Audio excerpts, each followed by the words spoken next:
നമസ്കാരം. നമുക്ക് പണ്ടൊക്കെ ഷീമയിൽ പോകുന്ന വലിയ കാര്യമാണ്. ഇംഗ്ലണ്ട് ഇപ്പോൾ അതിന് പകരം നമ്മുടെ നാവും തുമ്പത്ത് വരുന്നൊരു കാര്യമാണ്. എൻ്റെ മകനങ്ങ് US-ലാണ്, എൻ്റെ മകളങ്ങ് US-ലാണ്, എൻ്റെ മകളെ കെട്ടാൻ വരുന്നത് US-ൽ ജോലിയുള്ള ആളാണ്. പക്ഷേ സ്ഥിതിഗതികൾ മാറിക്കൊണ്ടിരിക്കുകയാണ്. അത് നിങ്ങൾ വായിക്കുന്നുണ്ടായിരിക്കും. ഇന്ത്യയെ ശത്രുപക്ഷത്ത് നിർത്തിയിരിക്കുകയാണ് ട്രംപ് ഇപ്പോൾ. അതിന് പുറമെയാണ് അമേരിക്കയിൽ പഠിക്കാൻ പോകുന്ന കുട്ടികളുടെ ഗതികേട്. വിസ കിട്ടാൻ മാർഗമില്ല. പോയവരോടെ കഷ്ടപ്പെടുന്നു, കാനഡയിലൊക്കെ കഷ്ടപ്പെടുന്നു. ഇനി പോകാൻ വേണ്ടിയിട്ട് അപ്ലിക്കേഷൻ കൊടുത്ത ആളുകൾ അവർക്കും ഗതികേടിലാണ്. അമേരിക്ക, നമ്മൾ US എന്ന് പറയും ഓമനപ്പേര്,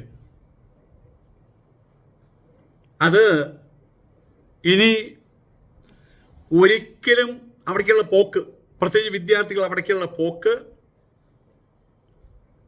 അതിന് വെറും ഒരിക്കലും നടക്കാനാവാത്ത ഒരു മനോഹരമായിട്ടുള്ള സ്വപ്നമായിട്ട് അവശേഷിക്കും. വിസ കിട്ടാൻ ഒരു മാർഗവുമില്ലാത്ത അവസ്ഥയാണ് ഇപ്പോൾ. അമേരിക്കയിൽ 1.5 ലക്ഷം വിദേശ വിദ്യാർത്ഥികൾ ഒറ്റയടിക്ക് കുറയാൻ പോവുകയാണ്. $7 ബില്യൺ നഷ്ടം അവർക്കുണ്ടാകും.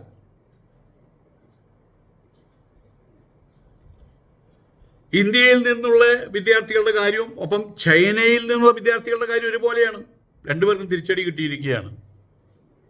ആയതുകൊണ്ട് തന്നെ വിദ്യാർത്ഥികൾ ഇനി എന്ത് എന്നുള്ള വലിയൊരു ചോദ്യം അവരുടെ മുമ്പിൽ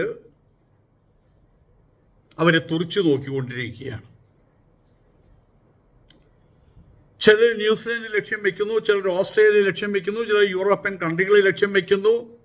അവിടെ എല്ലായിടത്തും ഓസ്ട്രേലിയ, ന്യൂസിലൻഡ് ഒഴികെ ബാക്കി എല്ലായിടത്തും ഗതികേട് തന്നെയാണ്. എപ്പോഴാണ്, ഏത് രീതിയിലാണ്, ഇത് തേർഡ് വേൾഡ് കൺട്രിയാണ് നമ്മുടെ ഇന്ത്യ. ആയതുകൊണ്ട് തന്നെ അവരെ പിടിച്ച് പുറത്താക്കാനും അതൊന്നും അവർക്കൊരു വിഷമവുമില്ല. അതിനകത്തൊരു മാനസിക വ്യതയും അവർക്കുണ്ടാകാൻ പോകുന്നില്ല. വിസ കൊടുക്കുന്നതിൽ വലിയ നിയന്ത്രണങ്ങളാണ് വന്നിട്ടുള്ളത്. അതിൻ്റെ പേരിൽ വലിയ അനിശ്ചിതത്വം ഉണ്ടായിട്ടുണ്ട്. ഈ വർഷം US-ലേക്ക് ഏകദേശം 1.5 ലക്ഷം രാജ്യാന്തര വിദ്യാർത്ഥികൾ അതിൻ്റെ കുറവുണ്ടാകും എന്നാണ് പറഞ്ഞിട്ടുള്ളത്. അതിൻ്റെ പേരിൽ $7 ബില്യൺ നഷ്ടവും ഉണ്ടാകുമെന്നാണ് പറഞ്ഞിട്ടുള്ളത്. അവർക്കത് പ്രശ്നമല്ല. ഇത് മാത്രമല്ല, അവിടെ തൊഴിലെടുക്കാൻ പോകുന്ന ആളുകൾ അത് ഈ വർഷം തന്നെ ഈ നിയമം വരുന്നതോടുകൂടി 60,000 പേരെ കുറവുണ്ടാകുന്നതാണ് തിരിച്ചയക്കും. ഇത് വിദ്യാഭ്യാസ കാര്യങ്ങൾ അതിനെക്കുറിച്ച് അനലൈസ് ചെയ്യുന്ന, ശാസ്ത്രീയമായിട്ട് അനലൈസ് ചെയ്യുന്ന ഒരു സംഘടനയുണ്ട്. NAFSA എന്നാണ് അതിൻ്റെ പേര്. അവരാണ് ഇതിൻ്റെ ഒരു കുറിപ്പിറക്കിയിട്ടുള്ളത്. Student and exchange visitors information system, അങ്ങനെ ഒന്നുണ്ട്. SCVIS എന്നുള്ളതാണ്. അതിൻ്റെ കണക്കുകൾ ആസ്പദമാക്കി നോക്കുമ്പോൾ 40% വരെ ഇൻ്റർനാഷണൽ വിദ്യാർത്ഥികളുടെ കുറവ് ഈ അമേരിക്കൻ വിദ്യാഭ്യാസ സ്ഥാപനങ്ങളിലുണ്ടാകും. അന്തർദേശീയമായിട്ടുള്ള വിസയിൽ, പുറത്തുനിന്നുള്ള ആളുകളുടെ വിസയിൽ ട്രംപ് ഭരണകൂടം വലിയ കർശനമായിട്ടുള്ള നിയന്ത്രണങ്ങളാണ് കൊണ്ടുവന്നിട്ടുള്ളത്. അതെല്ലാവർക്കുമല്ല, എല്ലാ രാജ്യങ്ങൾക്കുമല്ല.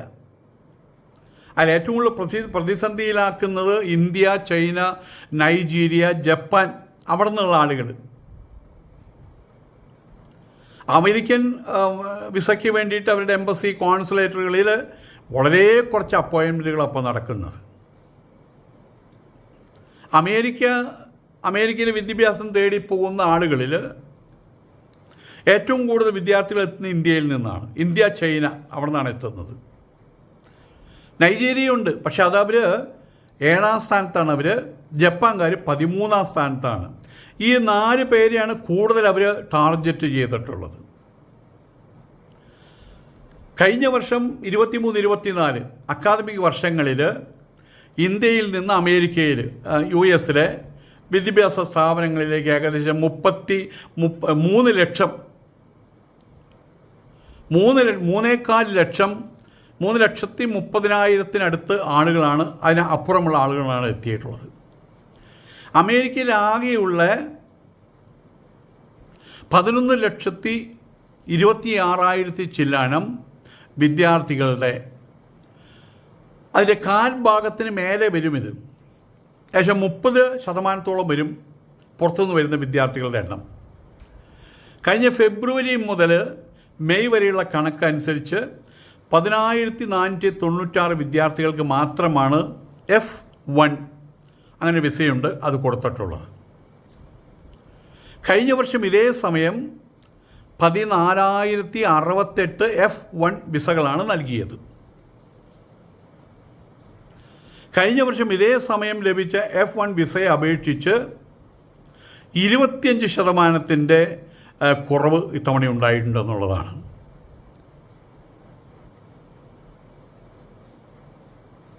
അമേരിക്കയിലെ പഠനം എന്നുള്ള കാര്യം അതിനൊരു സ്വപ്നം മാത്രമായിട്ട് മാറാൻ പോവുകയാണ്. കാരണം അത് അവിടുത്തെ കടുത്ത പ്രതിസന്ധിയിലാണ് കാര്യങ്ങൾ. വിസ കിട്ടുന്നില്ല. യൂണിവേഴ്സിറ്റി ലീപ്പ് എഡ്യൂക്കേഷണൽ കൺസൾട്ടൻസി സ്ഥാപക സാക്ഷി മിത്തൽ എന്ന് പറയുന്ന ഗുജറാത്തിയാണ് അദ്ദേഹം പറഞ്ഞത്, ഈ പ്രതിസന്ധി കൂടുക എന്നല്ലാതെ കുറയാൻ പോകുന്നില്ല. നിരവധി വിദ്യാർത്ഥികളാണ് ഇവിടുത്തെ പ്രാഥമിക വിദ്യാഭ്യാസം കാര്യങ്ങളെല്ലാം കഴിഞ്ഞ ശേഷം അമേരിക്കയിലത്തെ വിസയും കാത്തുകിടക്കുന്നത്. അതിന് വേണ്ടുന്ന കാര്യക്രമാദികളെല്ലാം ഒപ്പിച്ച് ഇനിയൊരു ഒപ്പ് മാത്രം മതി അവിടേക്ക് കടക്കാൻ, അതിനുവേണ്ടി കാത്തുകിടക്കുന്നത്. യൂണിവേഴ്സിറ്റികൾക്ക് പ്രശ്നമല്ല. അമേരിക്കൻ യൂണിവേഴ്സിറ്റികൾ അവർ തയ്യാറാണ്, കുട്ടികളെ പഠിപ്പിക്കാൻ അവർ തയ്യാറാണ്. അവിടെ അതിന് വേണ്ടുന്ന സാഹചര്യങ്ങളുണ്ട്, അധ്യാപകന്മാരുണ്ട്, താമസ സൗകര്യങ്ങളെല്ലാം ഉണ്ട്. പക്ഷെ അവരെല്ലാവരും നിരാശരാണ്. ഇങ്ങനൊരു സാഹചര്യം പെട്ടെന്ന് വന്ന് കയറുന്ന അവരും പ്രതീക്ഷിച്ചിട്ടില്ല.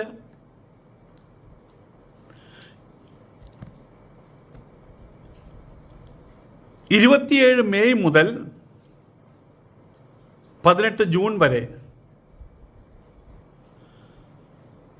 വിസയ്ക്ക് വേണ്ടിയിട്ടുള്ള ഇൻ്റർവ്യൂ അത് നിർത്തിവെച്ചിരിക്കുക. ആയതുകൊണ്ട് തന്നെ അവിടുത്തെ യൂണിവേഴ്സിറ്റികളിലേക്കുള്ള പ്രവേശനത്തോത് പിന്നെ കുട്ടികളത് അവർക്ക് മനസ്സിലായി, ഇനി എപ്പോഴെന്ന് അറിയില്ല, ഉത്തരവില്ല. ഇനി എപ്പോഴാണ് ഇൻ്റർവ്യൂ എന്ന് ഉത്തരവില്ല. മറ്റൊരു മാർഗം തേടിയില്ലെങ്കിൽ ഈ വർഷം അവർ നഷ്ടപ്പെട്ടു പോകും. ആയതുകൊണ്ട് തന്നെ അവരെല്ലാവരും ബാക്ക് ഫുട്ട് വെച്ചിരിക്കുകയാണ്. അതുകൊണ്ട് അവിടുത്തെ യൂണിവേഴ്സിറ്റികൾ മുഴുവൻ നിരാശരാണ്. അവർ പ്രതീക്ഷിച്ച കുട്ടികൾ അവർ കിട്ടില്ല എന്നുള്ള കാര്യം ഉറപ്പായിട്ടുണ്ട്. ഈ വർഷത്തിൻ്റെ ആദ്യ 4 മാസം F1 വിസകൾ നൽകുന്നത് 12% കുറഞ്ഞു കഴിഞ്ഞു. കഴിഞ്ഞ വർഷത്തെ അപേക്ഷിച്ചിട്ട് മെയ് വരെ 22% കുറവ് F1 വിസകൾ. 19 രാജ്യങ്ങളെയാണ് വാസ്തവം ലക്ഷ്യമിട്ടിട്ടുള്ളത്. എന്തുകൊണ്ടാണ് ട്രംപ് ഇത് ചെയ്യുന്നതെന്ന് അറിയില്ല. ഇത് അമേരിക്കയ്ക്ക് ഇങ്ങനെ ശത്രുപക്ഷത്തെ ആളുകളെ കൂട്ടുന്നത് കൊണ്ട് അമേരിക്കയ്ക്ക് എന്തൊരു ഗുണമാണ് ഉണ്ടാകുന്നത് നമുക്കറിയില്ല. നമുക്കതിനെക്കുറിച്ച് അതിനുള്ള വിദഗ്ധന്മാരല്ലല്ലോ, പൊളിറ്റിക്കലായിട്ടുള്ള കാര്യത്തിൽ സാമ്പത്തിക ശാസ്ത്രജ്ഞന്മാരല്ലല്ലോ. 19 രാജ്യത്തെ ഇന്ത്യ അവരുടെ വലിയൊരു കമ്പോളമാണ്. ആ ഇന്ത്യയുടെ കഴുത്തിൽ അവർ കയറിട്ടിരിക്കുകയാണ്. 19 രാജ്യങ്ങളെ ലക്ഷ്യമിട്ടാണ് നിയന്ത്രണങ്ങൾ കൊണ്ടുവന്നിട്ടുള്ളത്. ജൂൺ 4 എക്സിക്യൂട്ടീവ് ഉത്തരവ് അനുസരിച്ച് 36 രാജ്യങ്ങളെ വേറെ ഉൾപ്പെടുത്തിയിട്ടുണ്ട്. അതിൻ്റെ പേരിൽ 3 ബില്യൺ വാർഷിക വരുമാനവും 25,000 തൊഴിലുകളുമാണ് നഷ്ടമായിട്ടുള്ളത്. എന്നാൽ United Kingdom, Germany, France, Dubai എന്നിവിടങ്ങളിലേക്ക് വിദ്യാർത്ഥികൾ എരച്ചു കയറിക്കൊണ്ടിരിക്കുകയാണ്. Dubai means UAE, Dubai, Abu Dhabi എല്ലായിടത്തും. അവിടെയുള്ള വിദ്യാഭ്യാസം അമേരിക്കയുടെ വിദ്യാഭ്യാസത്തിന് തത്തുല്യമായിട്ടുള്ള ആ സ്റ്റാറ്റസ് അവർ കീപ്പ് ചെയ്യുന്നതുകൊണ്ട് കുട്ടികളിപ്പോൾ ജർമ്മനിയിലേക്കും ഫ്രാൻസിലേക്കും ദുബായിലേക്കാണ് ചേക്കേറാൻ ഇഷ്ടപ്പെടുന്നത്. അവർ ഓസ്ട്രേലിയയിലേക്ക്, അവർ ന്യൂസിലൻഡിലേക്ക്. അവരൊക്കെയാണെങ്കിൽ പുതിയ കുട്ടികൾ വരാൻ വേണ്ടി പുതിയ പദ്ധതികൾ ആവിഷ്കരിക്കുകയാണ് അവർ ചെയ്യുന്നത്. ആകർഷകരമായിട്ടുള്ള പദ്ധതികൾ ആവിഷ്കരിക്കുകയാണ് ചെയ്യുന്നത്. ഇവിടെ ഉള്ള കുട്ടികളെ പുറത്താക്കാൻ ശ്രമിക്കുമ്പോൾ അമേരിക്കയിൽ അതാണ് അതിൻ്റെ ഉദ്ദേശം. എന്താണെന്ന് മനസ്സിലാവുന്നില്ല. അതിൻ്റെ രാഷ്ട്രീയ വശം എന്താണ്, സാമ്പത്തിക വശം എന്താണെന്ന് എനിക്കറിയില്ല. അതൊക്കെ അറിയുന്നവർക്കറിയാം. വിദ്യാർത്ഥികൾ ഏതായാലും അമേരിക്കയെ വിട്ട് മറ്റിടങ്ങളിൽ അന്വേഷിക്കാൻ തുടങ്ങിയിട്ടുണ്ട്. കാലിഫോർണിയയിലാണ് ഈ വിദ്യാർത്ഥികൾ, വിദ്യാഭ്യാസ സ്ഥാപനങ്ങളും വിദ്യാർത്ഥികളും വിദേശത്തു നിന്നുള്ളവർ ഏറ്റവും കൂടുതൽ എത്തിയിരുന്നത്, പ്രിഫർ ചെയ്തിരുന്നത് അവിടെയാണ്. ഇവരുടെ കുറവ്, അതിലൂടെ $1 ബില്യൺ വരുമാനമാണ് നഷ്ടമാകാൻ പോകുന്നത്. ന്യൂയോർക്കിന് വിദ്യാർത്ഥികളിൽ നിന്നുള്ള $980 മില്യൺ വരുമാന നഷ്ടവും, ടെക്സാസിന് $388 മില്യൺ നഷ്ടവും ഉണ്ടാകും. എന്നാൽ ഇതുകൊണ്ട് ഒന്നും കാര്യങ്ങൾ അടക്കാനും ഒതുങ്ങാനും പോകുന്നില്ല. ഈ നില തുടരുകയാണെങ്കിൽ ഈ പറയുന്ന ഒരു നഷ്ടം ടിപ്പ് ഓഫ് ദ ഐസ്ബർഗ് എന്ന് പറയുന്ന പോലെ വരാൻ പോകുന്ന വലിയൊരു നഷ്ടത്തിൻ്റെ ഒരു തുമ്പ് മാത്രമായിരിക്കുമെന്നാണ് വിദഗ്ധന്മാർ പറയുന്നത്. മറ്റൊരു കാര്യം, ലോകത്തിൻ്റെ നെറുകയിലാണ് നമ്മൾ എന്ന് നമ്മളെപ്പോഴും പറയാറുണ്ട്. ഇവിടുത്തെ സംഖ്യക്കുട്ടന്മാരെ സ്ഥിരം പരിപാടിയാണ്. ഇന്ത്യ 6-ാം സ്ഥാനത്ത്, ഇന്ത്യ 5-ാം സ്ഥാനത്ത്, ഇന്ത്യ 4-ാം സ്ഥാനത്ത്, ഇന്ത്യ 3-ാം സ്ഥാനത്ത്, ഇന്ത്യ കുതിച്ചു കയറുന്നു. ഇത് നമ്മൾ സ്ഥിരം കേൾക്കുന്നൊരു കാര്യമാണ്. ഇന്ത്യ ലോകത്തിൻ്റെ സാമ്പത്തിക ശക്തിയാണ്, ഇന്ത്യ ലോകത്തിൻ്റെ 4ാമത് സാമ്പത്തിക ശക്തിയാണ്, 3ാമത് സാമ്പത്തിക ശക്തിയാണ്. എന്നാണ് ഇനി 1ാമതെന്ന് പറയാമെന്ന് അറിയില്ല. ലോകത്തിൻ്റെ സൈനിക ശക്തിയാണ്, 4ാമത്തെ സൈനിക ശക്തിയാണ്, ഇപ്പോൾ 3ാമത്തേതാകും. അതും അതിൻ്റെ പ്രൊപ്പഗാൻഡി, തള്ള് എന്ന് പറയും നമ്മൾ. പ്രൊപ്പഗാൻഡയ്ക്ക് മലയാളം വാക്ക് മലയാളികൾ കൊടുത്തുള്ളത് തള്ള് എന്നാണ്. പുതിയ വാക്ക് അവർ വയ്ക്കണം, പാരവെപ്പ്, അടിപൊളി, ഇതൊക്കെ അവരുണ്ടാക്കിയ ഭാഷകൾ, അതാണ് തള്ള്. ഇപ്പം എല്ലാം തീർന്നു. ട്രംപിൻ്റെ ഒരൊറ്റ പ്രഖ്യാപനം, ചെറിയൊരു പ്രഖ്യാപനത്തോട് കൂടിയിട്ട്, ചെറിയൊരു പ്രസ്താവനയോട് കൂടിയിട്ട് ഇന്ത്യ അതുപോലെ തന്നെ മുങ്ങി താന്നിരിക്കുകയാണ്. അശനിപാതമായിട്ട് മാറിയിരിക്കുകയാണ് ട്രംപിൻ്റെ പല നടപടികളും. അവരുടെ പല ഭീഷണികളും വകവെച്ചു കൊടുക്കേണ്ട ഗതികളിൽ എത്തിയിരിക്കുകയാണ് ഇന്ത്യ. അത് ഇന്ത്യ ഒരു തേർഡ് വേൾഡ് കൺട്രി, വികസിത രാഷ്ട്രമല്ല, അവികസിതമല്ല, വികസ്വരമാണ്. നമ്മൾ കുറ്റപ്പെടുത്തില്ല. പക്ഷേ ഞങ്ങളങ്ങ് തുഞ്ചത്താണെന്ന് പറഞ്ഞ് നടക്കുന്നവരോടാണ് പറയുന്നത്. ഇപ്പം മനസ്സിലായില്ലേ എന്ന് ചോദിക്കുന്നത്. ഡോളർ വില കുതിച്ചു കയറുകയാണ്. 87.75 വരെ കുതിച്ചു കയറിയിട്ടുണ്ട്. ഇന്നിപ്പോൾ 87.58 ഇപ്പം ഞാനിത് പറയാനിരിക്കുന്ന സമയത്ത്. ഒരു ഡോളർ കിട്ടണമെങ്കിൽ നമ്മൾ 87.58 രൂപ നമ്മൾ കൊടുക്കണം. അഥവാ ഒരു ഡോളർ കയ്യിലുണ്ടെങ്കിൽ നമ്മുടെ കയ്യിൽ 87.58, 87 രൂപ 58 പൈസ ഉണ്ടെന്ന് അർത്ഥം. യൂട്യൂബുകാർക്കൊക്കെ വലിയ സന്തോഷമാണ്. കാരണം അവർക്ക് പൈസ അവിടെ നിന്നല്ലേ വരണത്. അപ്പം അതുകൊണ്ട് തന്നെ ഇന്ത്യയുടെ മൂല്യം കുറഞ്ഞു കഴിഞ്ഞാൽ അവർക്ക് വലിയ സന്തോഷമാണ്. സന്തോഷിക്കുന്നൊരു അർത്ഥമില്ല കേട്ടോ. 2014 മോഡി സർക്കാർ കയറുന്ന സമയത്ത് ഇന്ത്യയുടെ വാല്യൂ ഒരു ഡോളർ 60 രൂപ കൊടുത്താൽ ഒരു ഡോളർ കിട്ടുമായിരുന്നു. ഒരു ഡോളർ മീൻസ് 60 രൂപയായിരുന്നു. അതാണിപ്പോൾ 27 വേണമെങ്കിൽ 30, 27, 28 എന്ന് പറയാം. അത്രോളം വർദ്ധിച്ചു നിൽക്കുന്നത്. അത് നിസ്സാര വർധനയല്ല. ആയതുകൊണ്ട് ട്രംപ് അവിടെ കിടന്ന് അയാളുടെ നമ്മളെല്ലാവരും പറയും വെറും വാക്കാണ്, അയാൾക്ക് തലയ്ക്ക് വട്ടാണെന്ന് പറയും. പക്ഷേ അയാൾ ഇന്നും ശ്രീകൃഷ്ണ പരമാത്മാവ് ഈ ഭൂഗോളത്തെ ഈ ഒറ്റ വിരലും ഉയർത്തി നിർത്തിയെന്ന് ഒരു കഥയുണ്ട്. ഗോവർദ്ധനം, ഭൂമിയല്ല, ഗോവർദ്ധന പർവ്വതത്തെ ഇങ്ങനെ ഉയർത്തി നിർത്തിയെന്ന്. അതുപോലെ ഈ ഭൂമണ്ഡലത്തെ മുഴുവൻ ട്രംപ് ഇപ്പം ഇങ്ങനെ വട്ടം കറക്കുകയാണ് അയാളുടെ പ്രസ്താവനകളിലൂടെ. പക്ഷേ ഇതിൻ്റെ മുമ്പിൽ ചൂളാതെ നിൽക്കുന്ന രാഷ്ട്രങ്ങൾ ഒന്ന് ചൈനയാണ്. ജപ്പാനിൻ്റെ പ്രതികരണം എന്താണെന്ന് അറിയില്ല. പക്ഷേ ഇന്ത്യ ചൂളുകയാണ്. ഒരു പരിധിവരെ 100% മിസ്റ്റർ ട്രംപ്, നിങ്ങൾ ഏത് തരത്തിലുള്ള പ്രഖ്യാപനം മുഴക്കിയാലും എന്ത് തന്നെ ഉപരോധനം കൊണ്ടാലും ഞങ്ങൾക്ക് പുല്ലിൻ്റെ വില മാത്രമേ ഉള്ളൂ, ഞങ്ങളതിനെ തൃണവൽഗണിക്കുന്നൊന്നും പറയാൻ നമുക്ക് കഴിയുന്നില്ല.